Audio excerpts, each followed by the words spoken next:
जब गंगा स्नान कर रहे भक्तों की जान बचाने आए स्वयं देवों के देव महादेव और फिर जो हुआ उसे देखकर सभी भक्तों के होश उड़ गए। दोस्तों, महादेव का ये चमत्कार अनूप शहर के पास में बह रही गंगा नदी में हुआ, जहाँ पर एक गांव बसा हुआ है।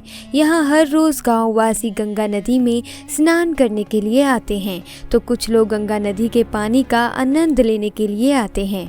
दरअसल भीषण गर्मी के दौरान मोहन नाम का 25 साल का लड़का अपने दोस्तों के साथ सोमवार के दिन गंगा नदी में स्नान करने के लिए अपने दोस्तों के साथ सुबह के समय जाता था। साथ ही मोहन बचपन से ही महादेव का परम भक्त भी था और जब से उसने होश संभाला तभी से वो महादेव का व्रत रखता था। साथ ही वे हर सोमवार अपने दोस्तों के साथ गंगा नदी में स्नान करता और उगते सूर्य को अर्घ देकर वापस घर जाता।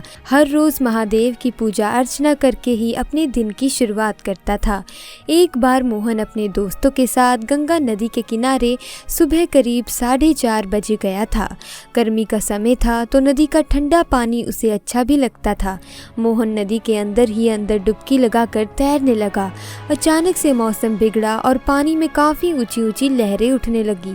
देखते ही देखते उन लहरों के बीच मोहन फंस गया, जिसके चलते वे नदी के बीचों बीच पहुंच गया। वहीं मोहन के दोस्त जैसे तैसे लहरों के बीच अपनी जान बचाकर नदी के तट पर पहुंच गए, लेकिन मोहन लहरों के बीच फंस गया।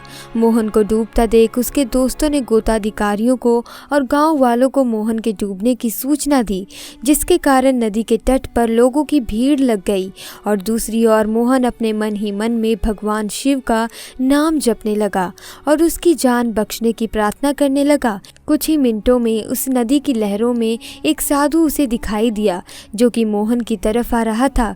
वे साधु लहरों को चीरता हुआ मोहन के पास पहुंचा और उसको अपने कंधे पर बैठाकर नदी पार करवाने लगा। सबसे हैरानी की बात तो ये रही कि जब वह साधु मोहन के पास पहुंचा तब लहरें खुद ब खुद शांत हो गई और वो साधु उसे आराम से अपने कंधे पर बैठाकर नदी के किनारे ले आया। नदी के किनारे पर पहुंचकर मोहन ने उस साधु के पांव छूकर उनका शुक्रिया अदा किया। इतना ही नहीं बल्कि वहां मौजूद सभी लोगों ने साधु को भगवान का रूप मानकर उसका धन्यवाद किया। लेकिन और हैरानी की बात तो ये थी कि वे साधु ने कुछ भी नहीं कहा, बस मंद मंद मुस्कुरा रहा था और अपनी राह की ओर चला गया। दोस्तों, इसके बाद मोहन ने अपने घर जाकर सबसे पहले शिवलिंग पर जल चढ़ाया और 100 बार ओम नमः शिवाय मंत्र का जाप किया। दोस्तों, अगर आपको वीडियो अच्छी लगी तो वीडियो को लाइक ज़रूर करना और अगर आपने अभी तक चैनल को सब्सक्राइब नहीं किया है तो सब्सक्राइब भी ज़रूर कर देना। आपका बहुत बहुत धन्यवाद।